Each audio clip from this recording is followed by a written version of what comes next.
it has just gotten to the level that East Cleveland it's unhinged at this point. People in East Cleveland are on edge. Many claim their police department is out of control. It's clear that East Cleveland won't be able to clean itself up. After years of alleged misconduct, excessive force, and lives lost. I call him Pac-Man. That's his name on the street. That's what everybody calls him. We can't just continue to sit on our hands. So we need to call in reinforcements. It is a surprise that they would not voice their concerns with us. Activists now want the Justice Department to step in and clean up the police department. We have seen so much corruption. We have seen lawsuit after lawsuit filed against the city. Kayla Griffin is the first vice president of the Cleveland chapter of the NAACP. She says the East Cleveland Police Department has kept them busy with numerous complaints against the police. Men and women are being gunned down, being physically assaulted by police officers.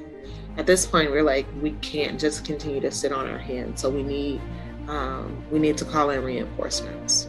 In the city of East Cleveland, names like Arnold Black, Tamia Chapman, Redrick Ward, and Vincent Belmonte are all linked to the city's police department's alleged excessive force and brutality. Because of the onslaught of allegations of corruption and police misconduct, the NAACP sent a letter to the Department of Justice requesting the federal agency step in to oversee the East Cleveland Police Department with a consent decree. What a consent decree does, it puts the city on charge and say, you have to clean this up. And it allows for the federal government to have a say in what is going on the local government. Griffin says the NAACP was influential in the Justice Department stepping in to oversee the Cleveland Police Department in 2015 after a DOJ investigation found Cleveland police engages in a pattern or practice of using excessive force, violating the Fourth Amendment. The city of Cleveland and the Justice Department entered into a court-enforceable agreement to fix problems within the department and implement police reforms. Activists want the same thing done in East Cleveland, and this couldn't come soon enough, says Chris McNeil, attorney and chief legal counsel for the Cleveland Black Lives Matter chapter. It's clear that East Cleveland won't be able to clean itself up. The city of East Cleveland is on the east side of Cuyahoga County, the same county Cleveland is located. It has a population of around 13,000 and nearly 90% Black. I call him Pac-Man. That's his name on the street. That's what everybody calls him. The Cleveland Black Lives Matter chapter was helpful in drawing attention to the shooting of 19-year-old Vincent Belmonte, who was killed by East Cleveland Police Sergeant Larry McDonald on January 5th of last year. Belmonte was pulled over after McDonald heard the 19-year-old's loud muffler, according to an Ohio Bureau of Criminal Investigation report. Before McDonald could ask for identifying information, Belmonte fled the traffic stop, leading to a chase. Surveillance video shows parts of the pursuit. As Belmonte's disabled car came to a stop, this video shows him getting out to run on foot. The BCI report says that's when Belmonte ran between a pair of houses to jump a fence, but became caught on the fence. That's when Sergeant McDonald claimed he saw Belmonte reach for his gun. And the officer opened fire, killing the teenager. Vincent Belmonte! We had heightened senses to really get involved with this case was because this was one of many times where you had East Cleveland police using as a pretext that they're going to pull someone over because they said that the car was reported stolen. In the case of Belmonte, last October, a grand jury decided Sergeant McDonald acted lawfully. But while the family and community believes the shooting should not have been justified, the actions of Sergeant McDonald comes as no surprise to Kareem Hinton, co-founder of the BLM group. Before this incident, he was one that had been involved in numerous incidents. McDonald is among several East Cleveland police officers named in the letter the NAACP sent to the Justice Department.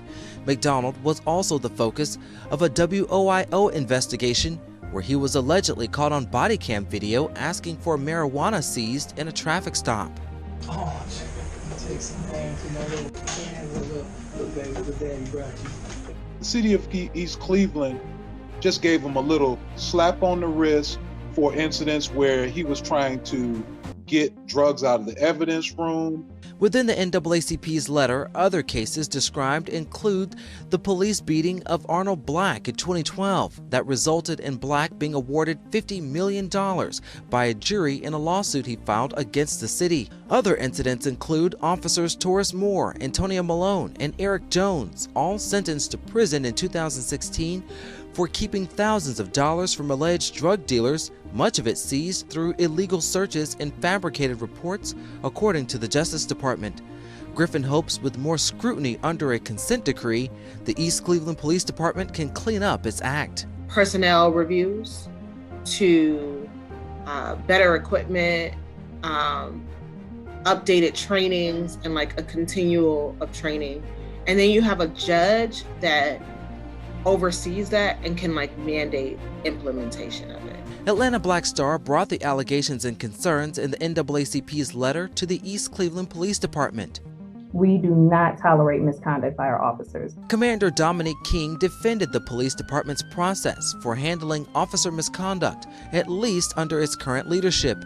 She says anytime the department learns of alleged misconduct from one of its officers, it launches an internal investigation. And if criminal wrongdoing is suspected, outside law enforcement agencies are brought in to investigate, from the local sheriff's office up to the FBI.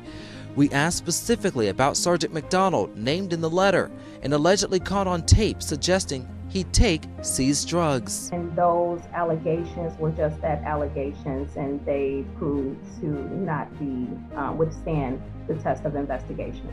King says those within the police department are surprised the Cleveland NAACP chose to go directly to the Justice Department rather than addressing their concerns at the local level. So it is a surprise that they would not voice their concerns with us, to allow us to explain to them our process in dealing with any alleged misconduct from our officers. Atlanta Black Star submitted a public records request into the city of East Cleveland, hoping to learn just how many pending lawsuits the police department is dealing with because of alleged police misconduct. The city claimed it couldn't answer our request, citing the city of East Cleveland does not keep that information to document the organization, functions, policies, decisions, procedures, operations, and/or other activities of its offices. As for the NAACP letter sent to the Justice Department, Griffin says they have not heard back from the DOJ at this time. Reporting for Atlanta Black Star, I'm Cavante Smalls.